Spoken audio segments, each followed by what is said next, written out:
A minha intervenção vai ser bem pontual, bem rápida.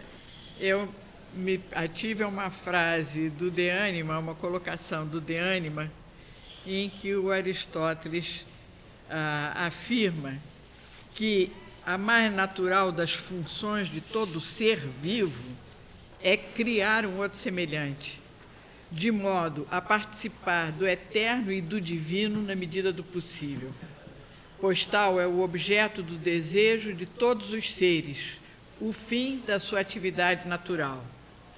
Então, o De Anima, né, todo o estudo de Aristóteles sobre a questão da alma como princípio vital, seja da vida vegetativa, da vida animal ou da vida humana, e é muito em resposta ao Timeu de Platão, a concepção de alma de Platão, combatendo o dualismo platônico, né, e reivindicando a unidade do ser vivo e recusando aquela visão de uma alma anterior ao corpo, de uma alma que ela mesma se move, né? E Aristóteles, então, vai estudando, vai colocando toda uma argumentação, mostrando como a questão do ser, dos entes, não é? Eles são unidades de um composto, quer dizer, são compostos, mas são uma unidade, a tal ponto que ele, na Ética, fala várias vezes, né, não se pode falar de atos do corpo, de atos da alma, se fala de atos do homem. Os atos são atos do homem, não são atos da alma, nem são atos do corpo. A questão central de Aristóteles, a chave de leitura, basicamente, do pensamento de Aristóteles, né, é a questão da teleologia, quer dizer, a concepção dele em tudo há uma finalidade. Perguntar por quê significa perguntar em vista de quê. Quer dizer, o porquê aristotélico é a busca da finalidade, é a busca, aposta que tudo tem um sentido, que tudo tem uma finalidade e que é aquilo em vista do que a coisa se dá, que é a chave de compreensão do ser. Então, essa teleologia ela vai aparecer em todos os campos da filosofia aristotélica. Ela aparece na física por várias vezes. Aristóteles repete: a natureza nada faz em vão. Depois diz, prosseguindo a reflexão na mesma direção, pouco a pouco, vê-se que nas próprias plantas as coisas que são úteis à sua finalidade acontecem. Assim, as folhas crescem em vista de abrigar os frutos.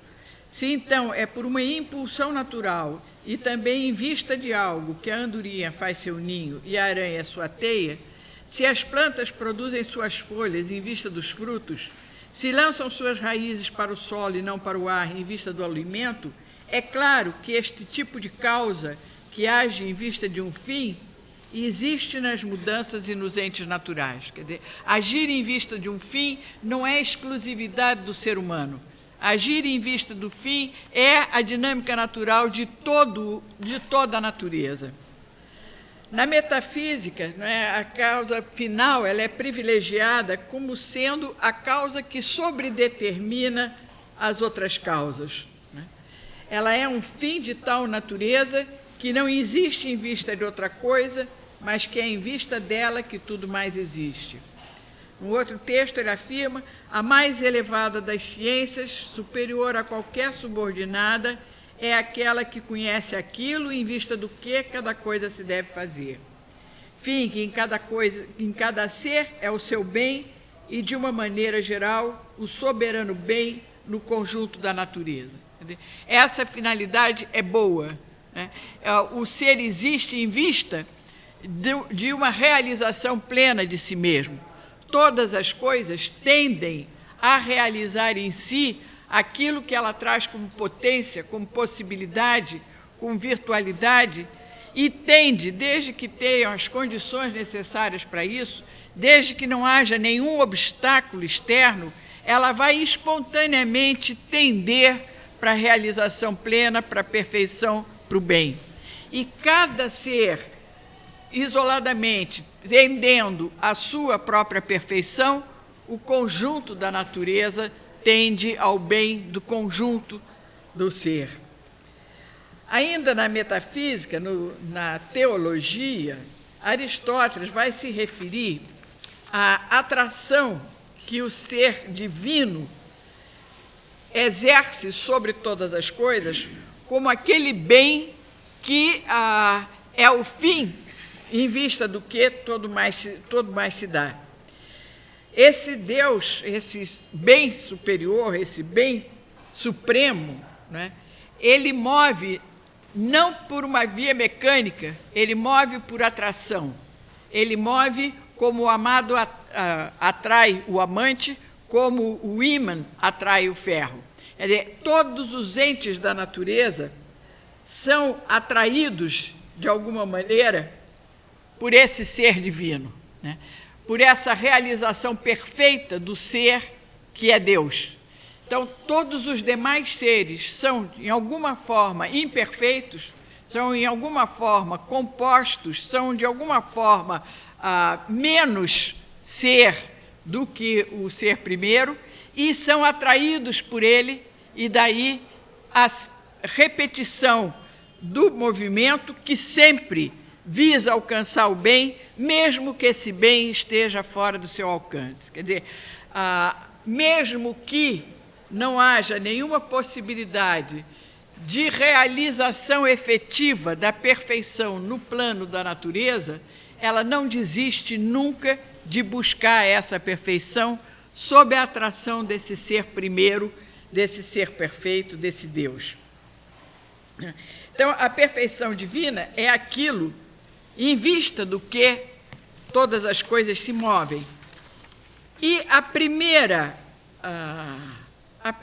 divisão que Aristóteles estabelece no sentido do ser, quer dizer, o ser se diz de muitos modos, e se diz, em primeiro lugar, do perfeito, do eterno, do imóvel, Deus, e, em segundo lugar, do ser que é afetado pelo movimento e pelo tempo. Quer dizer, a primeira divisão é entre o eterno, imóvel, perfeito, e o ser submetido à temporalidade, submetido ao tempo, submetido ao movimento.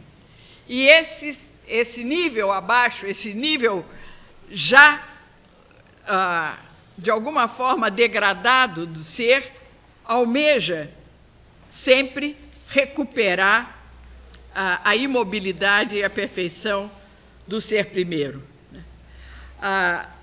Os movimentos, a perfeição está na imobilidade. Um ser perfeito é, por isso mesmo, imóvel, não pode mudar, ele já é tudo o que é possível dele ser. Então, não há como ele mudar, né? Mas os outros seres móveis, né, eles vão, primeiro, a primeira forma de movimento, a que mais se aproxima da imobilidade, é o movimento circular contínuo, o movimento dos astros, o movimento dos céus. Esse movimento circular contínuo é o que mais se aproxima da imobilidade, porque é o que menos altera a natureza do ser. Então, ao um ser imóvel, ao ser móvel contínuo dos astros, e quando nós chegamos aqui na Terra, no mundo sublunar, né, o ponto que é o mais afastado desse ser primeiro, desse ser perfeito, né, nós encontramos um outro tipo de movimento, que é o movimento linear, o movimento descontínuo, o movimento que tem princípio, meio e fim, que começa e que acaba. Essa é a forma de movimento do ser menos ser, do ser menos perfeito, do ser mais sujeito à corrupção e à degradação. Então, há uma hierarquia, né, do ser imóvel, do ser móvel por movimento contínuo, circular e eterno, do movimento retilíneo, descontínuo, da quínesis, que tem princípio, meio e fim. E há uma coerência, digamos assim, há um sentido global que envolve todas essas coisas. Nada é movido pelo acaso, mas é preciso sempre que haja uma causa determinada. É deste modo que movem o desejável e inteligível, movem sem ser movidos. E essas duas noções, tomadas em grau supremo, são idênticas. E a causa final move como objeto do amor e todas as demais movem por serem movidas. E este princípio é uma vida comparável à mais perfeita que nos seja dado a nós viver por um breve momento. E ele é sempre esta vida, pois que seu ato é também gozo. Essa vida divina, essa vida plena, essa vida perfeita, não é? É a que é almejada por todos os outros seres, inclusive os seres do mundo sublunar sujeitos à corrupção. Né? Então, esse plano que se desdobra do plano da natureza, do plano da física, para o plano da metafísica, também vai aparecer no plano da ética. O fim do agir humano é o bem, mas esse bem agora conscientemente buscado, né? Esse bem que mobiliza as potencialidades humanas, que deve dirigir as ações humanas, né? Para que o homem se realize perfeitamente, ou o mais possível, como ser humano. Quer dizer, é a plenitude da natureza humana que é visada pela ética, né? E a felicidade, que é aquilo que nós buscamos em cada um dos nossos atos, não é mais do que essa plenitude de realização na medida do possível. Quer dizer, essa realização não será nunca total e absoluta, né? Porque nós temos que escolher, é isso ou aquilo. E essa necessidade da escolha, essa impossibilidade de realizar toda a potencialidade que nós temos por natureza, faz com que a nossa perfeição seja sempre uma perfeição muito limitada. Né? E Aristóteles, no final da Ética, já vai se referir também, né, a uma presença do divino no homem. O próprio intelecto, o intelecto ativo, a capacidade de pensar, é, para ele, um princípio divino, embora isso não seja claramente defendido ou determinado. Fica, assim, uma hipótese, mas uma hipótese mais do que plausível, uma hipótese que está de acordo com todo o pensamento dele. Que seja, então, o intelecto ou alguma outra faculdade que seja considerada como possuindo por natureza o comando e a direção, e como possuindo o conhecimento das realidades belas e divinas, que, mais ainda, esse elemento seja ele mesmo divino, ou somente a parte mais divina que há em nós, é o ato dessa parte, segundo a virtude, que é a felicidade perfeita. Então, no homem há essa tendência, e uma tendência consciente, uma tendência que deve se aprimorar, né, que vai se aprimorando à medida que o homem, em conjunto com os outros homens, né, aprende a ser homem.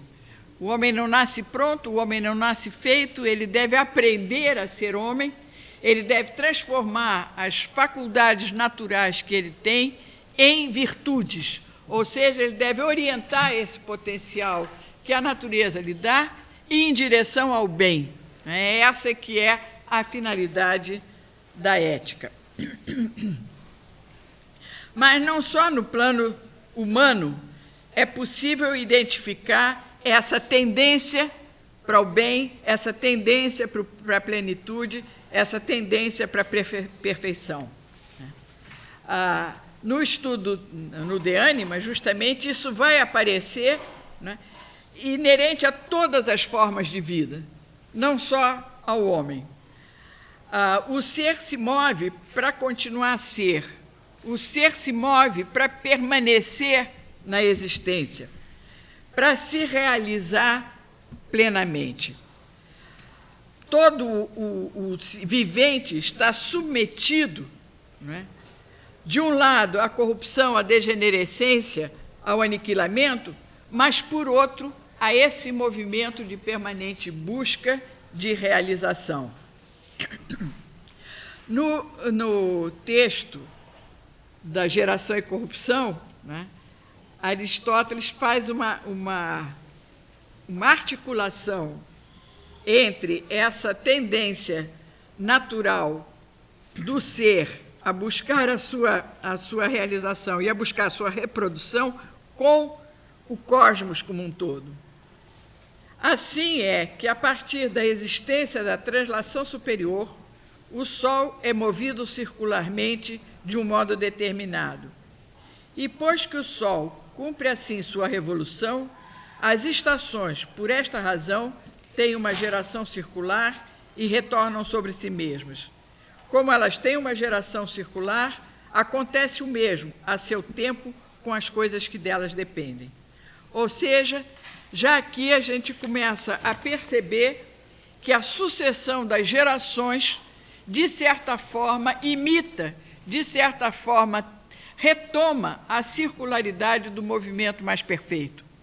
Se aqui nós temos o movimento descontínuo, o movimento linear, o movimento da quínesis, começo, meio e fim, esse fim deixa um outro ser em seu lugar. E nessa geração do outro, semelhante a si, é que vai se recuperar, de certa forma, a circularidade do movimento mais perfeito. Então, essa matéria, não é, que é condição de realização da forma, para Aristóteles, né, o ser é um composto dessa matéria e dessa forma, essa matéria, que é condição de possibilidade, ela é também limite, né? Então, é essa presença da matéria no composto que impede que a forma se realize de forma total e absoluta. Nem a matéria, nem a forma, em si mesmas, se corrompem. O que se corrompe é o composto. Tá? A matéria ela é eterna, a forma é eterna, o universo é eterno, embora os indivíduos, dentro desse universo, se corrompam e desapareçam. Então, é dessa maneira, não é, que esse universo foi, é e será sempre igual, por causa dessa possibilidade de renovação eterna de todas as coisas. A salvação, digamos assim, a maneira como o universo se mantém no ser, né, e se mantém eternamente no ser, é justamente pela reprodução. É pela reprodução, então, que, não enquanto indivíduo, mas enquanto espécie, né, o ser sobrevive. Se no homem esse algo divino que permanece em nós escapa, talvez, da morte, nos demais viventes há um princípio que também escapa da morte e da dissolução. Citando, e talvez mesmo nos seres inferiores ao homem, exista algum princípio natural e bom, superior ao que estes seres são por si mesmos, que tende à realização do bem próprio deles. E esse princípio vai aparecer no De Anima como sendo a reprodução. Né? Então, a reprodução, né, já cria, por si, um elo entre todos os seres. No plano humano, nós vamos encontrar o animal político, o homem como um animal político, que não sobrevive isolado, que não sobrevive sem o outro, né? E no plano do vivente em geral, essa sobrevivência pela reprodução, que permite participar no eterno, que permite participar do imortal, embora não como indivíduo, vai ser, então, o elemento divino que a gente encontraria mesmo nos seres inferiores, mesmo nos vegetais, mesmo nos animais. Quer dizer, a vida se reproduzindo, se renovando, é que ela se mantém eternamente. Não importa que o indivíduo desapareça, né, mas a espécie sobrevive. Aí, só para fechar, eu queria, que o tempo todo que eu estava trabalhando nisso, me vinha à cabeça Machado de Assis, né, ao vencedor as batatas, né? Não importa qual dos inimigos que vence fica com o campo das batatas, o importante é que alguém conquista o campo das batatas e sobrevive. Então, ao vencedor as batatas. Obrigado pela atenção.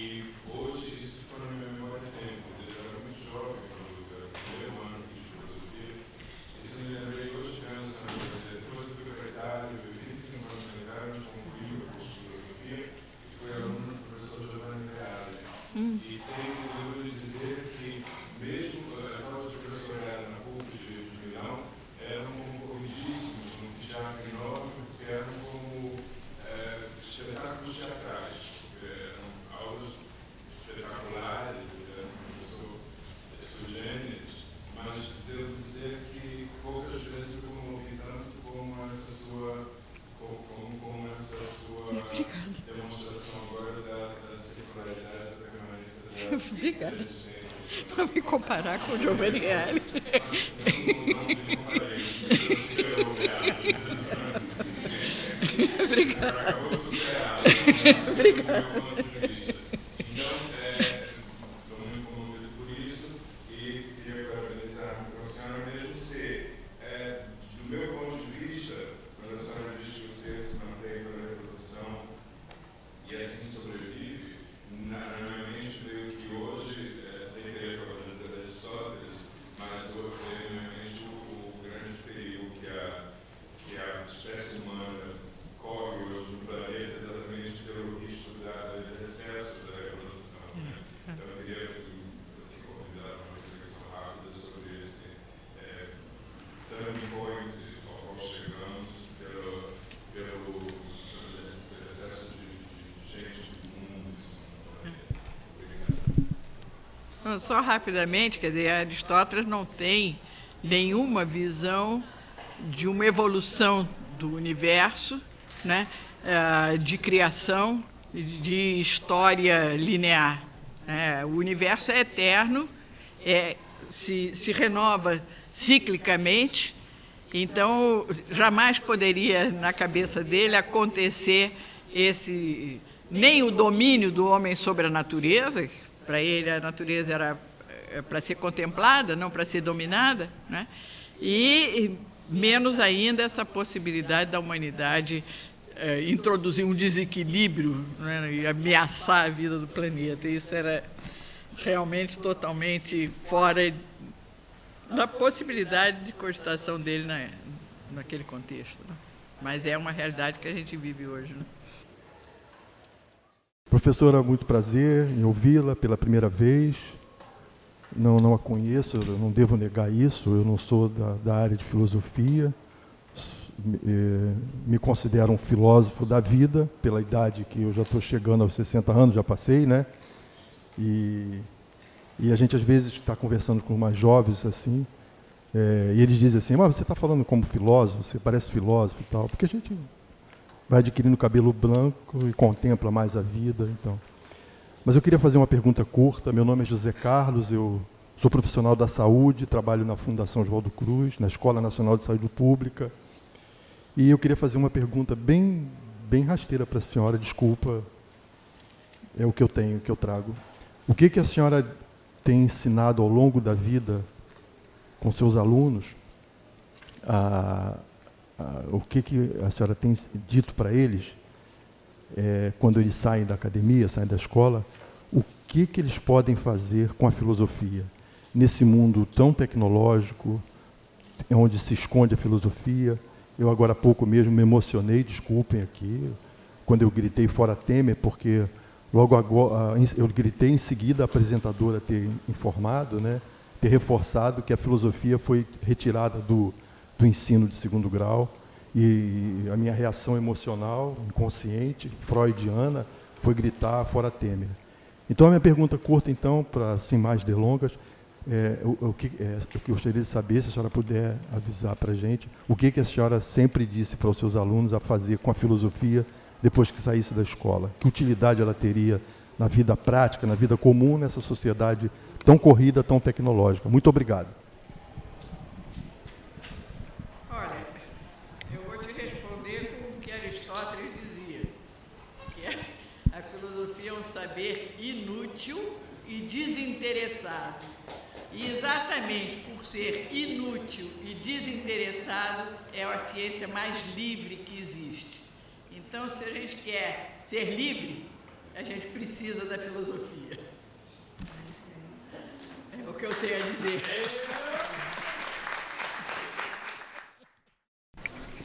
Muito bem, eu quero ficar dentro do tempo, como a Maria do Carmo é previsto, então será bastante telegráfica a minha comunicação.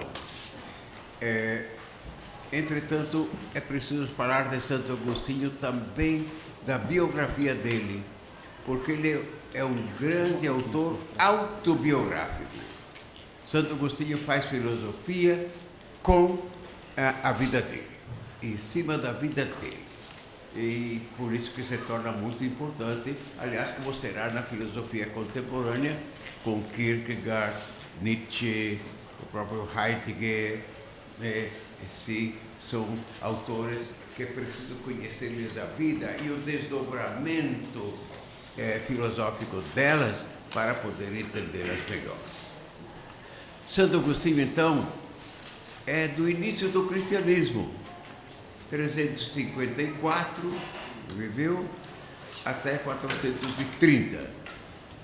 Era um cristianismo nascente, podemos dizer, e ele, com a sua genialidade, se tornou o grande mestre filosófico e teológico por quase 10 séculos, por 8 séculos, quase sozinho no Ocidente.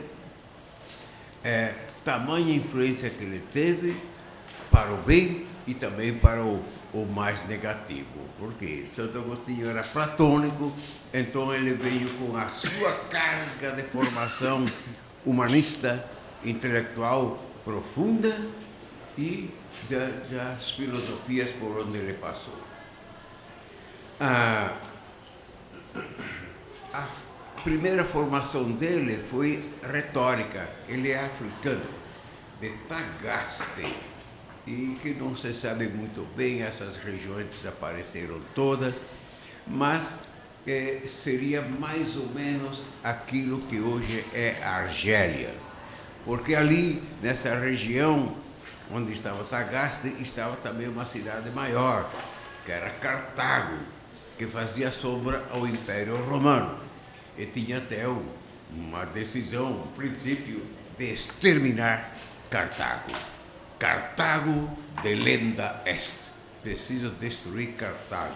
Está estorbando. Muito bem. E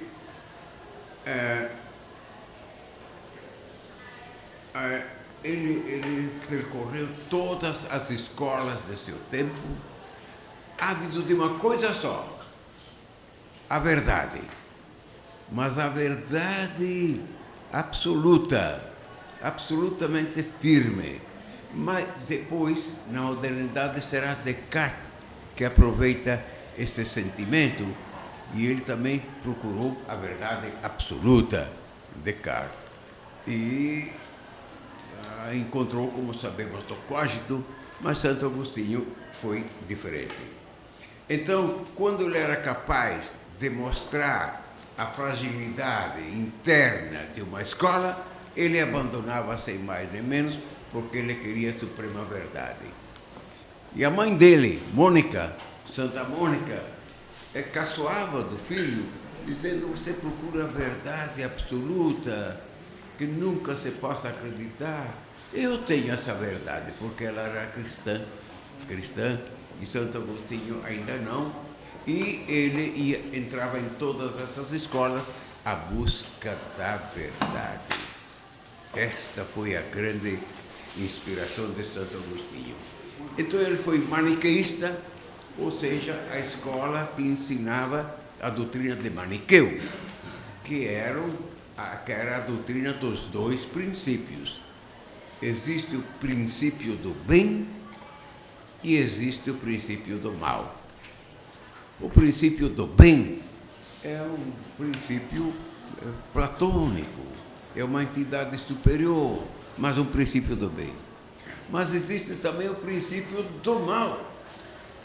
O mal não é que é a falta de alguma coisa, como Agostinho dirá mais tarde, quando ele é maduro, ele dirá que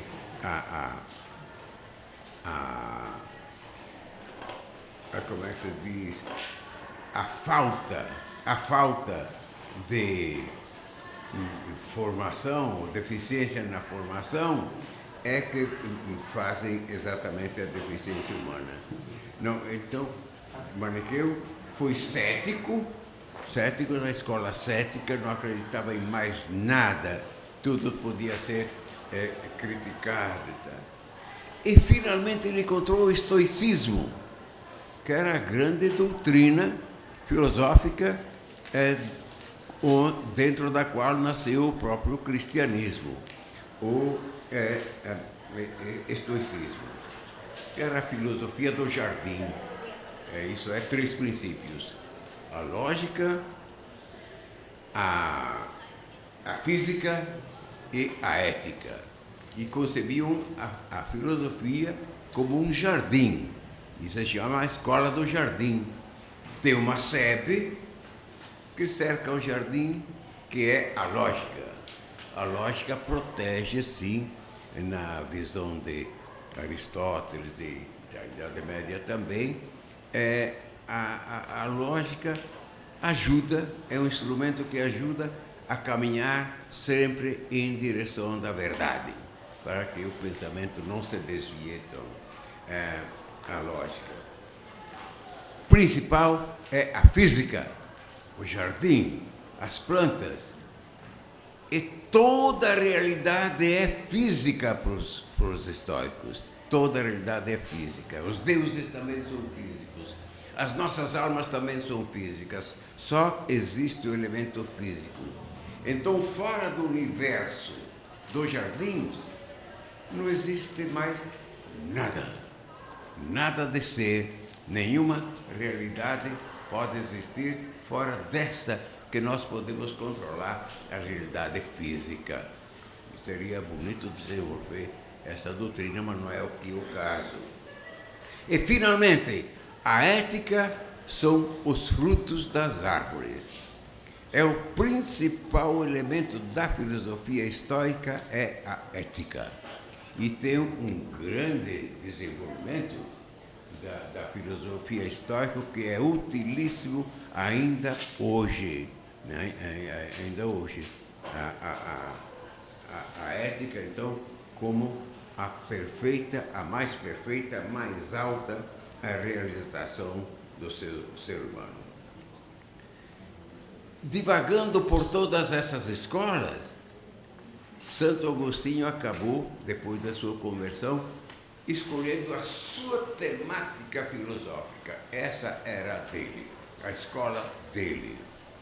E o tema dele eram de fato dois, apenas dois. Ele mesmo, a minha existência, o meu modo de existir, a sua interioridade, esse é o lugar da filosofia para Agostinho. E fora desse, Deus.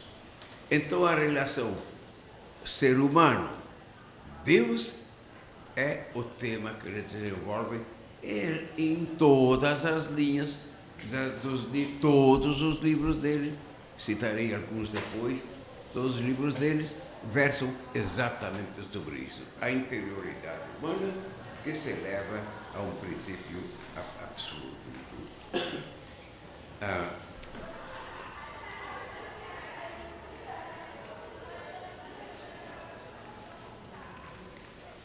Agora, a influência de Santo Agostinho. Então, isso aqui, a biografia dele precisaria ler, mas esse é o itinerário geral. A influência que ele teve como filósofo, isso que eu queria apresentar.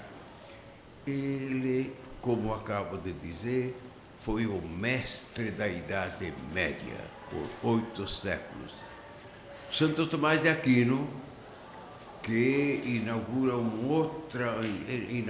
mas continua e se desenvolveu largamente no tempo de Santo Tomás de Aquino, era a filosofia mais distante um pouco de Platão e bem rente à filosofia de Aristóteles, que era uma filosofia do mundo, como a Maria do Carmo cita agora. O mundo que nós temos, é este aqui o nosso campo de estudo, e ali fica. Muito bem, então foi o mestre inconteste da visão agostiniano-platônica do cristianismo para o bem e para o mal, ou seja, as limitações que entraram na teologia cristã e na filosofia cristã com esta opção secular de Santo Agostinho marcou por demais a visão do cristianismo, notadamente da Igreja Católica. Então ele é o grande mestre do Ocidente medieval. Mas interferiu e formou, por assim dizer, larga parte da modernidade através de Lutero. Lutero era um monge da congregação, da ordem de Santo Agostinho, e que conhecia muito bem Agostinho, e se aproveitou de muitos capítulos das obras de Agostinho para fundar a visão, a interpretação que o Lutero e os luteranos se formaram do Evangelho, da tradição bíblica. Indiretamente influenciou Descartes, que é o pai da filosofia moderna, porque quando ele era cético, conseguiu criticar o ceticismo com uma simples frase: si fallor sum.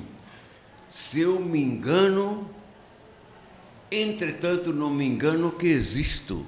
Então, isso é verdade, sempre é verdade. Se falo sum, mesmo que eu pense erradamente, não erro em dizer que eu existo. Então, esse será o princípio de Descartes, né, e o início da filosofia moderna. Influenciou o século XX e XXI.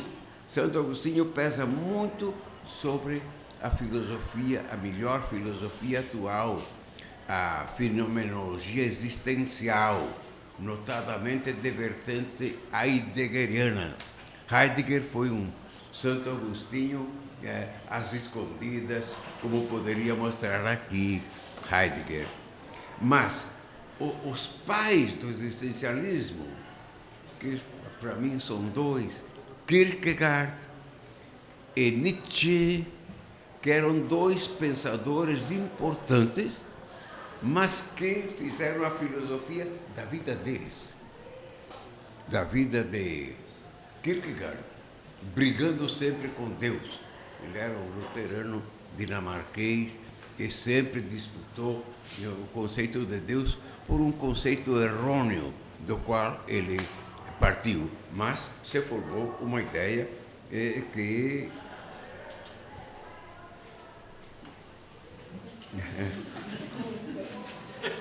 Estou me entusiasmando demais e o meu tempo escapa. As obras de Agostinho, as grandes obras que tem, as Confissões, esse livro velho que vou citar logo mais, se eu tiver tempo, tem edições mais modernas, mais bem traduzidas, mas esse é o meu desde os anos 60, 70, também eu sou desse tempo, dando aula aqui, eu usei muito este livro, eu tenho devoção por ele. As Confissões é uma das obras mais estudadas em filosofia, muito estudada. Aqui tem uma grande visão de vários tipos de filosofia e especialmente da filosofia de tendência platônica, sempre platônica. Ele escreveu sobre o livre-arbítrio, um tema obrigatório na época e é sempre obrigatório, mas a liberdade. O que é a liberdade? Claro, Santo Agostinho dizia que teremos a liberdade só em Deus, na obediência a Deus. Outro grande livro, A Cidade de Deus.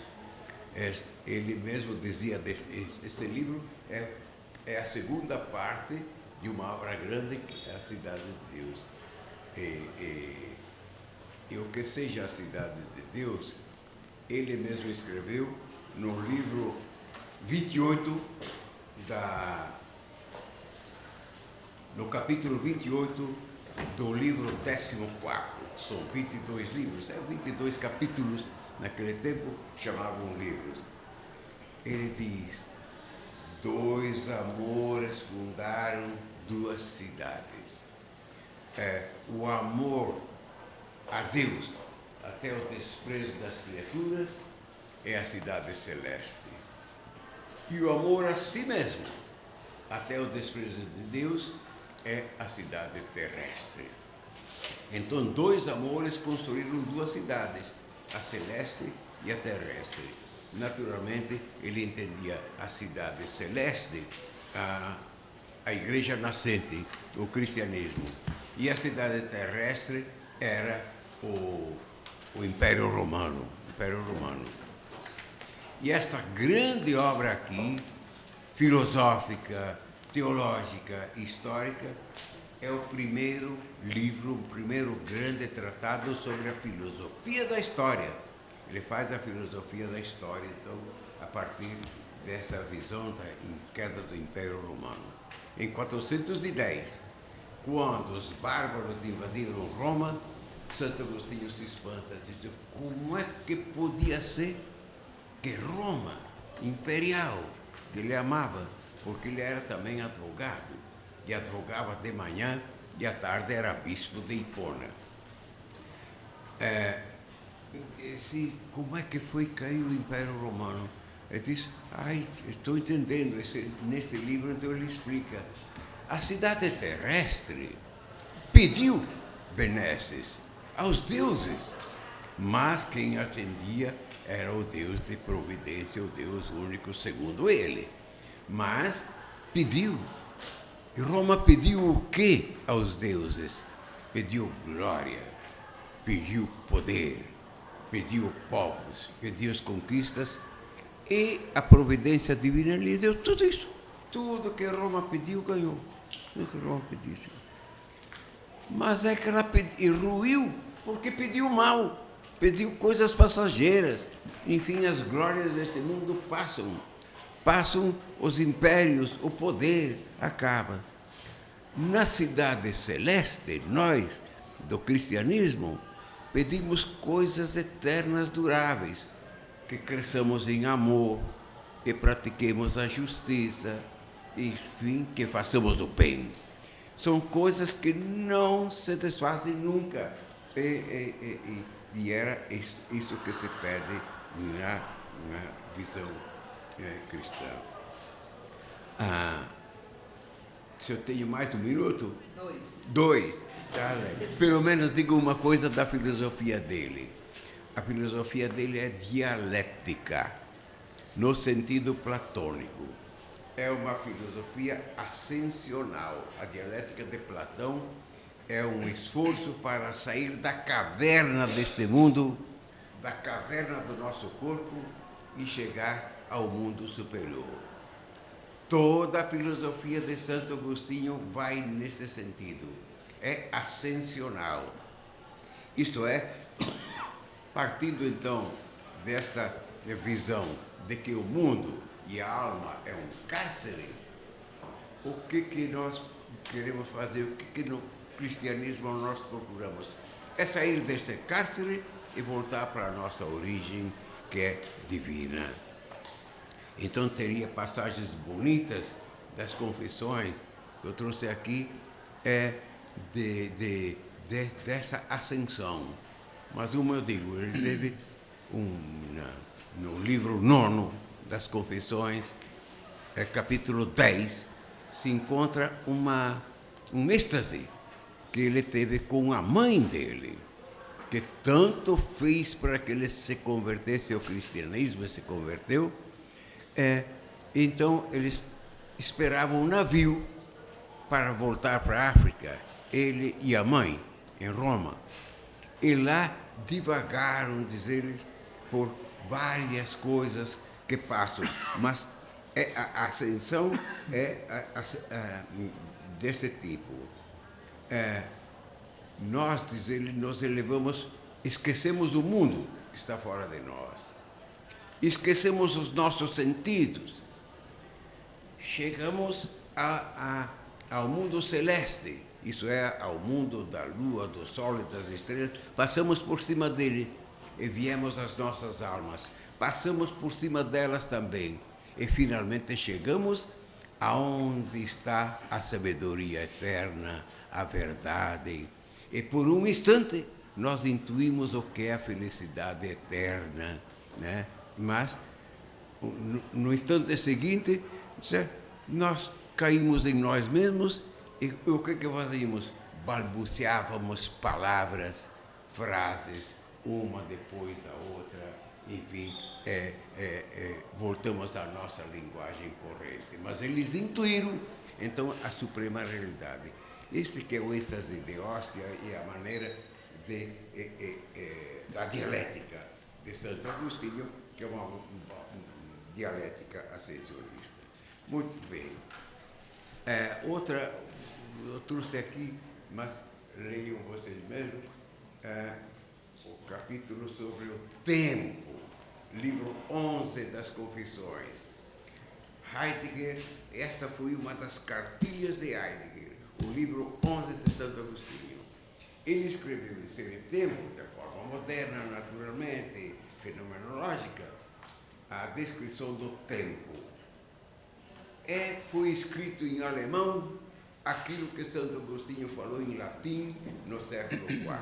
Extraordinário, absolutamente semelhante.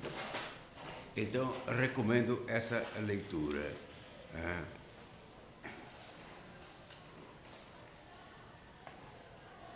Assim, o tempo, então, para Santo Agostinho, o tempo é a interioridade humana. Para Heidegger não será exatamente isso. A interioridade humana, que se distende para o passado e que se estende para o futuro. No passado é memória, viva e presente, só cada um de nós tem presente a sua história passada. Eu posso narrar o que eu fiz lá para trás. Vocês ouvem uma narração. Eu vivo isso. É a minha vida que traduz em palavras. Assim também os desejos, né? As festas que esperamos, elas estão lá adiante, mas eu já vivo em desejo. Então, o tempo nada mais é do que a alma, nesse instante, que se distende para o passado e para o futuro de uma maneira viva. Eu trago dentro de mim, seja o meu passado e seja a antecipação do futuro. Então, vou ficar por aqui, mas tem livros ótimos sobre ele.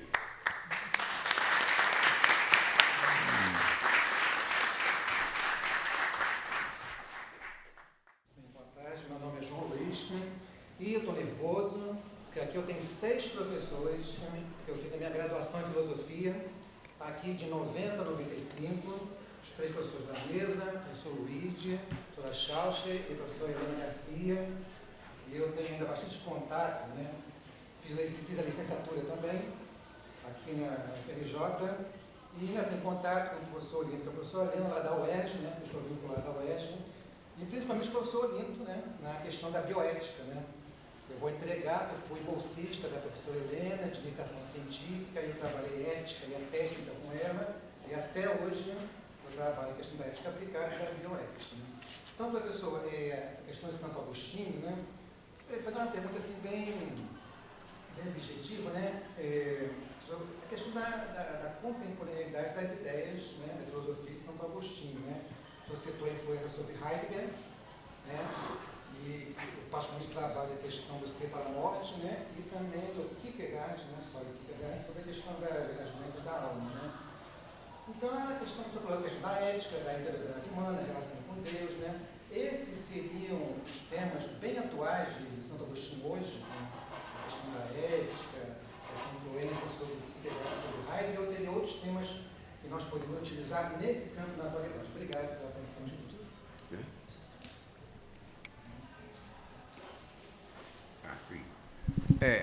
Rapidamente, mas claro que Santo Agostinho é um autor atual sempre, seja para esse tema do tempo, mas seja para esse mesmo da ética.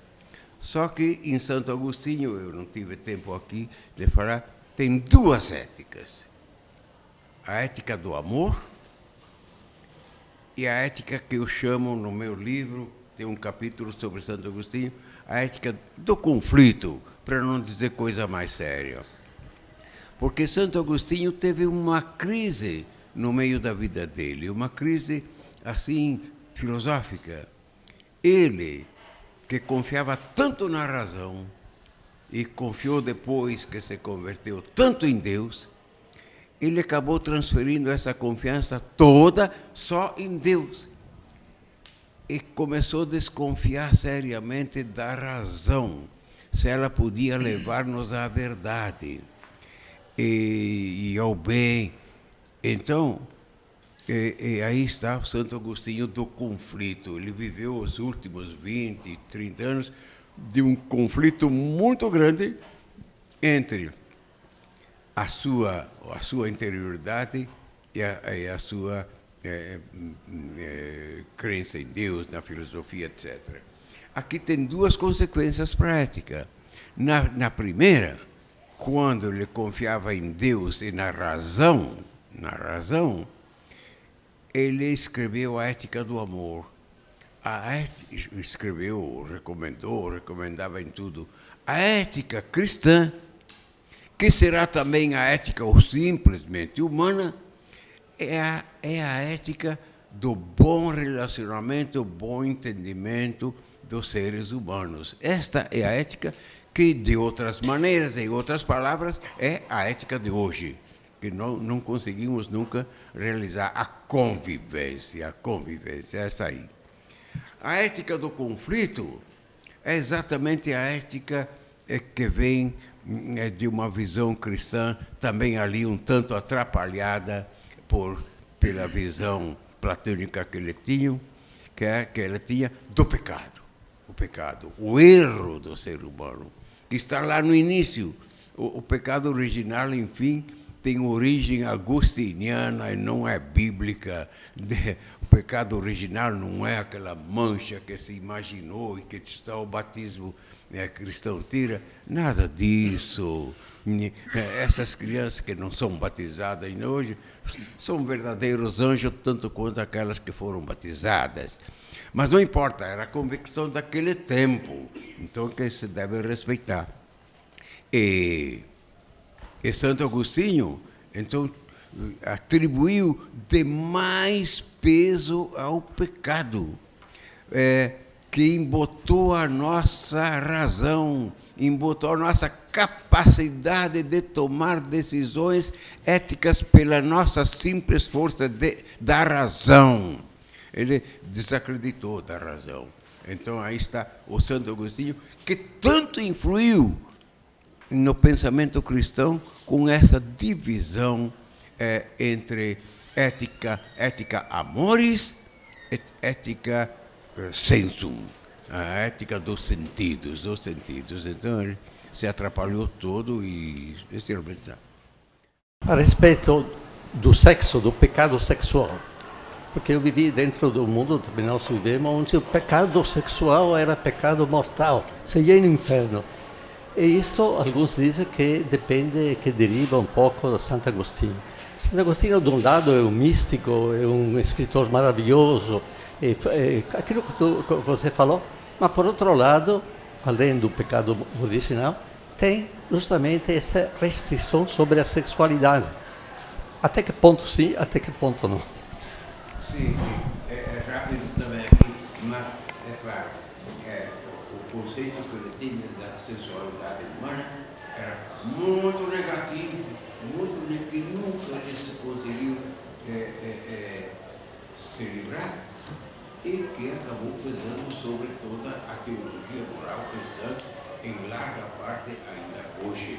Então, a sexualidade para Santo Agostinho era sempre um exercício pecaminoso. E nessa mesma, pegar carona na pergunta do ilustre amigo e ver se a gente dá para fazer uma ponte também entre Santo Agostinho e Santo Tomás de Aquino, nessa questão do limite, da ascese pela sexualidade, uma vez que também parece que Santo Agostinho tinha problemas também com sexualidade, era contido. Santo Tomás tinha problemas também, ou preferências pela não sexualidade, era uma pessoa que fugiu pela história, que a gente sabe que a família dele, inclusive, tentou prendê-lo durante um momento com uma moça, e ele parece que fugiu do cativeiro. Eu queria saber qual é a influência, se isso é se dá para a gente pensar nesse procedimento, nesse comportamento, tanto de Agostinho como de Tomás de Aquino, como se a gente pode ver por uma análise de uma falha na perfeição humana ou alguma influência da Igreja, de alguma maneira a própria influência da Igreja, né, no comportamento desses dois jovens. Sim. Dá para comparar assim, porque Tomás de Aquino tem uma visão unitária, de começo, meio e fim, é coerente. Santo Agostinho, ele se confundiu na vida dele, então aconteceu o que eu falei primeiro. E a respeito da sexualidade. Tomás de Aquino também teve, mas é fábula, certamente é na fábula que a família dele o colocou junto a uma jovem que entrou na cela dele, ficou para ver se ele se demovia de se tornar religioso. Isso aí deve ser um pouco da fábula. A interpretação de Tomás a respeito do sexo é positiva, muito positiva, não tanto quanto é hoje, porque ele pertencia a uma visão teológica medieval. Hoje nós temos a contemporânea com muito mais informações, seja de filosofia, seja de ciência, de psicologia, e que nós passamos por cima dessas visões antigas, então, e com toda a razão. Então, muito obrigada, professor.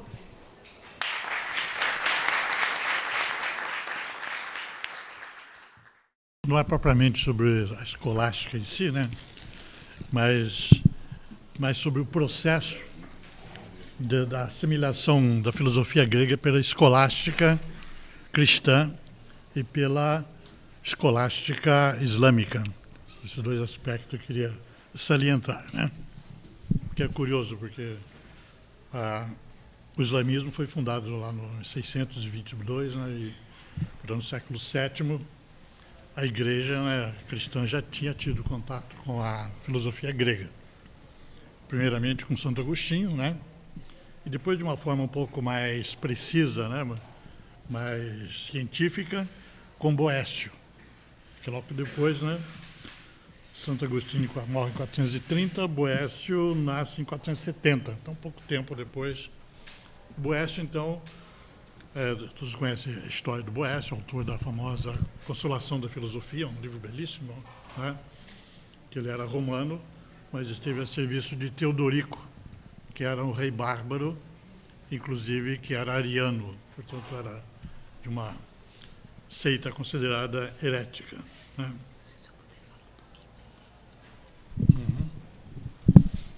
Bom, então esse primeiro contato, né, então o cristianismo teve um contato anterior com a filosofia grega ao contato que depois a filosofia islâmica teve, né? No mundo islâmico, o primeiro contato foi através dos tradutores. Aliás, o Alain de Libérard, ele repete muito isso, que a transmissão de cultura, ela dependeu sempre da atividade dos tradutores. Todos conhecem a Escola de Tradutores de Toledo, do século XII, né, de Domingo de Gonçalves. Mas antes disso, já no Oriente, havia em Bagdá uma escola de tradutores do mais alto nível, onde, inclusive, os tradutores conheciam, o árabe, o siríaco, o grego e o hindu, né? Então, ele sofria todas essas influências, né? Então, eles trabalhavam, e havia tradutores, uns sabiam umas línguas, outros sabiam outras, mas havia também tradutores que sabiam todas essas línguas, né? E, então, por aí começou a entrar, então, exatamente, sobretudo através das escolas de medicina, textos da ciência grega, sobretudo na área de medicina. Aí tiveram 2 tradutores, isso por volta do século IX e X. Aliás, o de Libérard tem um texto que muito esclarecedor sobre a situação exatamente dessa relação entre filosofia cristã e filosofia islâmica.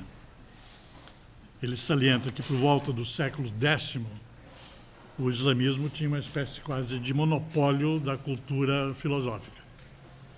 Porque o cristianismo teve a época da patrística, né, até Santo Agostinho, depois teve aquele período de decadência decorrente das invasões bárbaras, né? Ali a cultura quase desapareceu. A única quase sobreviveu através da famosa enciclopédia de Santo Isidoro de Sevilha, né? Foi um apanhado de tudo que se conseguiu conservar da cultura antiga. Mas é um texto um pouco fraco esse de Santo Isidoro, porque ele usava fontes, né, de terceira, quarta, quinta categoria, que era o que ele podia exatamente ter em mãos.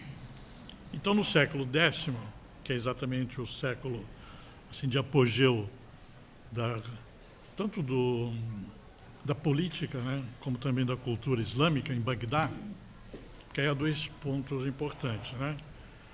O islamismo primeiro se estabelece em Damasco, com a dinastia omíada. E por volta em 750, nesse período é o período das conquistas, né? Ele praticamente se estende rapidamente, né? Acaba chegando até a Espanha, a área a Pérsia, a antiga Pérsia, dominam tudo aquilo, né? Então, nesse período, a Europa está exatamente numa situação bastante deficiente, culturalmente falando, e até economicamente também. Quer dizer, nesse momento, à volta do século X, nós tínhamos 3 mundos, né? O bizantino, que era o primeiro mundo, o islâmico, o segundo mundo, e o cristão, que era o terceiro mundo, era o mais atrasado de todos, né? Então, isso se reflete também no campo da filosofia, né? Então, a filosofia começa, diz aqui o de Libérard, diz exatamente textualmente: enquanto o Ocidente latino estava filosoficamente mergulhado em trevas, por volta do século X, a filosofia pôde seguir nas terras do Islã a linha de todas as suas histórias anteriores para formar sua própria história. Acentua bem que o Islã teve essa sabedoria. Ele não foi destruindo simplesmente as outras culturas, pelo menos não era o Estado Islâmico atual, muito diferente, né? E, então ele foi absorvendo todas essas culturas. A história muçulmana, obviamente, mas também então, a história, quer dizer, a história muçulmana inclui também a parte da história cristã e da história judaica.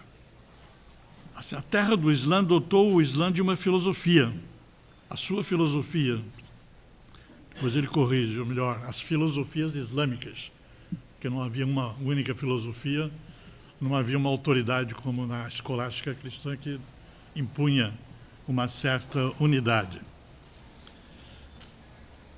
Estimulou e provocou seus teólogos, porque toda atividade do Kalam islâmico, que é exatamente a escolástica islâmica, ela foi muito influenciada pelo aquilo que ela encontrou exatamente de atividade cultural no próprio cristianismo ocidental, né? E também no Oriente, na Síria. A Síria tinha uma atividade cultural muito importante, né, de cristãs. Então, a influência, sobretudo, da filosofia cristã sobre o islamismo se fez, sobretudo, através da Síria, dos cristãos sírios, que inclusive foram para Bagdá, se entrosaram com os intelectuais islâmicos de Bagdá e prestaram um serviço importantíssimo na transmissão da cultura grega para o islamismo, porque eles conheciam o grego, não? Então eles traduziam do grego para o siríaco e do siríaco para o árabe, né? Então tudo isso contribuiu para elevar exatamente o nível cultural do islamismo nesse momento, tendo como centro Bagdá, que até 750 o centro do islamismo era Damasco. Em 750, os herdeiros de Maomé, que se julgavam espoliados pela dinastia Umida, fizeram um levante, assassinaram toda a realeza umida, né? Só escapou um, que foi Abderramão I, que atravessou o rio Lianado, tinha 18 anos, né? E com um grupo de seguidores seguiu pelo norte da África e foi para a Espanha. E lá ele anunciou sua chegada, ele foi recebido, então, e aí instalou o famoso Al-Andalus, não? O Principado de Córdoba, né? Córdoba ficou sendo a capital, né? E quando eu estava em Madrid, eles lançaram um filme, né, sobre essa história, chamado Caminho do Sol, né? Que é exatamente esse roteiro seguido por Abderramão I, né? E ali coloca bem, foi muito engraçado, porque punha bem em destaque o contraste entre a cultura islâmica e a cultura cristã nessa época, né? Por volta aí do século VII, né?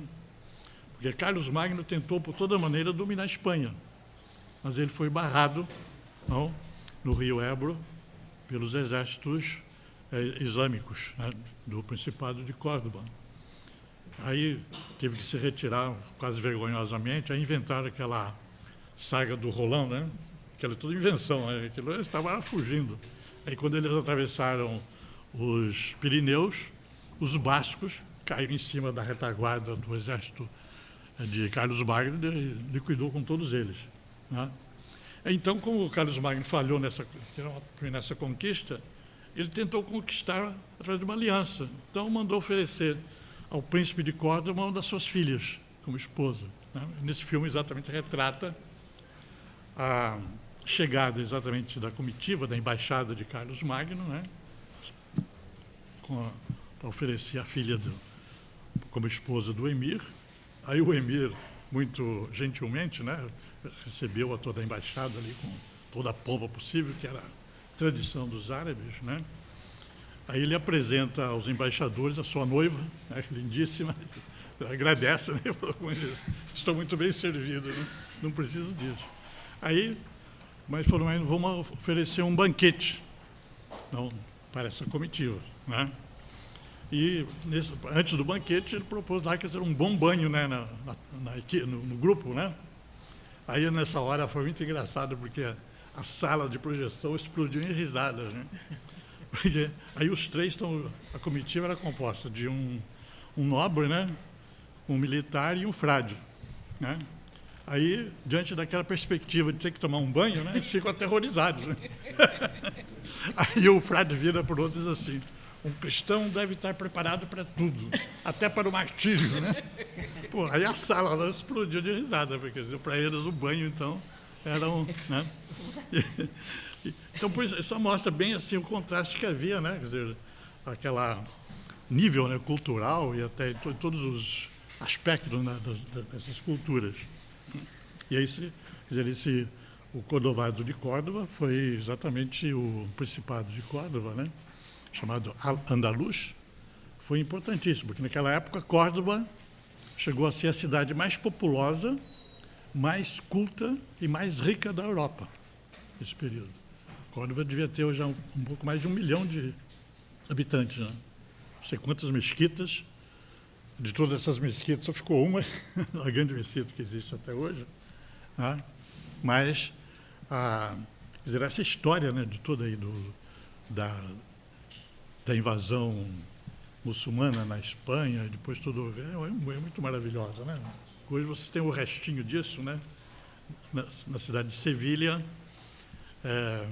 Córdoba e Granada, na Andaluzia. Então, essas 3 cidades, sobretudo, Córdoba é importante, porque Córdoba é pátria de Sêneca, parte do imperador Adriano e pátria de Averroes e de Maimônides. Né? É uma cidade, então, que tem todas as razões para o seu orgulho. Né?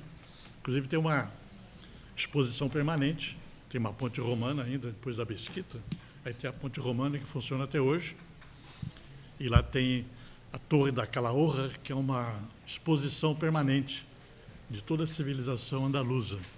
Né? Então, isso mostra essa presença, né, da civilização árabe lá. Tem uma exposição também de todas as invenções que os árabes levaram, né? Sobretudo a arte da irrigação, né?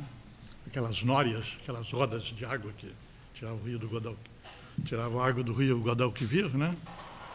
para a irrigação. É curioso que Guadalquivir é um engraçado, a gente fala Rio Guadalquivir, né? Só que Guadalquivir é Rio Grande, o Adá al-Kabir, né? Então ele fala Rio, né? Então às vezes Rio, mas o Guadalquivir, então, tem essa importância. Né? Então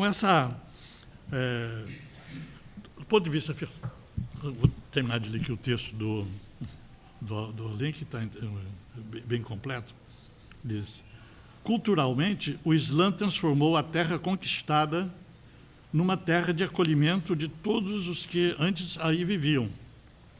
Que, aliás, os romanos também fizeram isso no Império Romano, né? Conquistaram o mundo todo, mas deixaram uma certa autonomia cultural, religiosa, né, nas províncias.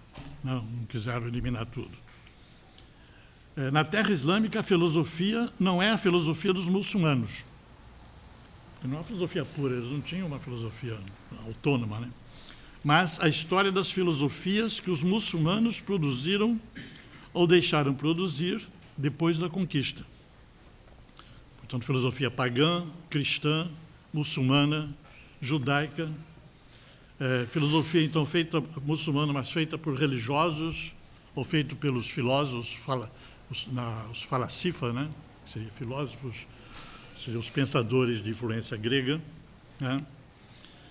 Então, filosofia laica feita por filósofos, filosofias orientais e ocidentais, mediterrâneas ou continentais, árabes ou não árabes, filosofias persas e filosofias turcas. Aí é curioso porque a introdução da filosofia grega no islamismo, ela se deve a 3 pensadores principais. Al-Kind, que era árabe, cerca de ano 800, Al-Farabi, que era turco, mais muçulmano, né, turco, de 870, e depois Avicena, o grande Avicena. O meu último livro é sobre ele, né, um gênio do saber, que Avicena realmente foi um gênio do saber, tanto em medicina quanto em filosofia. Né? Então, é uma coisa assim, totalmente extraordinária, realmente. Né? 5 minutos. Hein? Já? Nossa Senhora! Eu esqueci de olhar o meu relógio, coloquei o relógio aqui, mas não olhei. Né? Bom, então, voltando a um papel importante, não podemos esquecer dos cristãos sírios, que quando o islamismo tomou a conta do que hoje é a Síria, né? Ali já havia o cristianismo sírio, e eles conheciam muito bem o grego. Inclusive, tinha até igrejas ali que usavam o grego na liturgia. Né? E então eles se entrosaram muito bem, os muçulmanos aproveitaram desses cristãos sírios para conhecimento da filosofia grega de maneira mais profunda. Então, vinham professores de Bagdá lá para a Síria para aprender o grego com eles, né? Então, isso facilitou muito. Então, e uma coisa importante, estamos já para terminar, é que a filosofia realmente preferida pelo islamismo era a aristotélica, né? Só que Aristóteles entrou ali camuflado de platonismo, né? Os dois grandes livros, né, que inicialmente eram usados pelos muçulmanos, era a teologia de Aristóteles, né, que depois descobriram, muito depois, que eram Enéadas de Plotino, né, e depois o outro era o Liber de Causis, que era um livro de teologia de Próclo, que também era neoplatônico, né? E eles liam e estudavam tudo isso como se fosse de Aristóteles, né? Porque Aristóteles tinha o grande problema com Aristóteles era a eternidade do mundo, né? Que está lá na Bíblia, está lá no Corão, né? Que Deus criou o mundo e tal. E Santo Tomás escandalizou tremendamente os seus contemporâneos quando ele aceitou essa argumentação, né? Dizendo que, de fato, pela razão, não se podia provar que o mundo tinha sido criado. Só pela fé. Por quê? Se Deus é eterno, o que impedia que Deus tivesse criado o mundo ab eterno, né? Por que eu tinha que esperar para criar no tempo, né? Isso a razão não conseguiria demonstrar, né? Santo Tomás admitiu isso, que era válido. Então, só sabemos que o mundo foi criado através da revelação. Aí depois tem toda a adaptação que eles fazem, né? Da forma, né? Quer dizer, o Corão e a Avicena, sobretudo a Avicena, vai ser muito criticado por Averroes, né? Porque para Averroes queria fazer filosofia pura, era um aristotélico radical, né? Meu livro chama-se O Aristotelismo Radical. Ele dizia que a Avicena, no final de contas, acabou não fazendo nem filosofia nem teologia, que ele comprometeu a filosofia com a teologia e a teologia com a filosofia, né? E aí entrou em cena também um outro pensador, muito coisa de crise, que é Al-Ghazali. Al-Ghazali era um jovem de 30 e poucos anos, professor em Bagdá, de teologia. E ele, de repente, constatou, como professor de teologia, que quanto mais ele conseguia provar racionalmente a verdade do Corão, menos ele acreditava naquilo, né? Então, ele resolveu abandonar aquilo, ficou apavorado de perder a fé, né? E tal. Aí escreveu uma obra, em conjunto de obras, que criou um equívoco entre os cristãos. Ele escreveu um primeiro chamado Intenção dos Filósofos, onde ele expunha todas as doutrinas dos filósofos, né? Para depois rebatê-la, né? Só que os cristãos lá de Toledo traduziram só essa primeira parte. Não? Então acharam que ele era um aristotélico fiel, né? Então foi tido como aristotélico. E depois ele escreveu A Destruição dos Filósofos, ou seja, arrasando com toda a filosofia.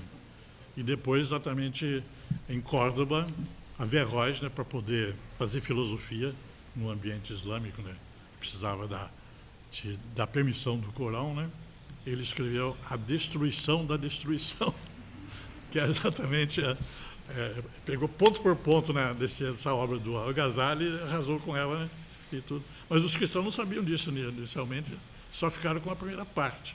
Então isso criou um tremendo equívoco, né?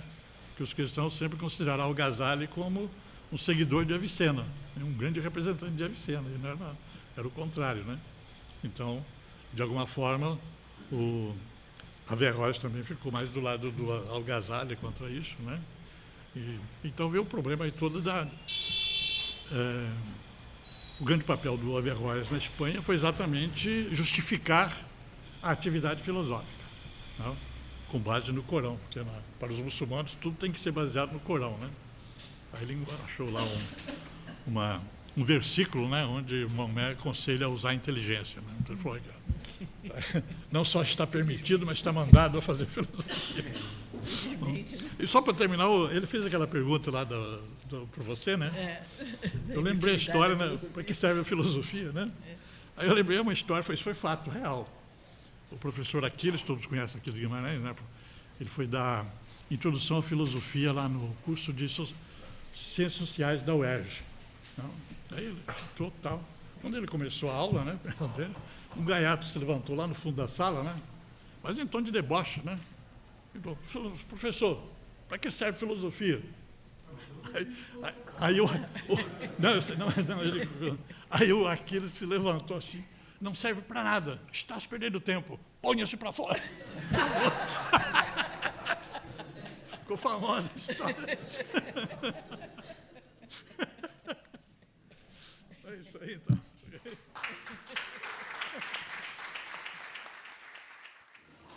Quem substituiu você foi eu, que dei aula por muito tempo de filosofia medieval, né?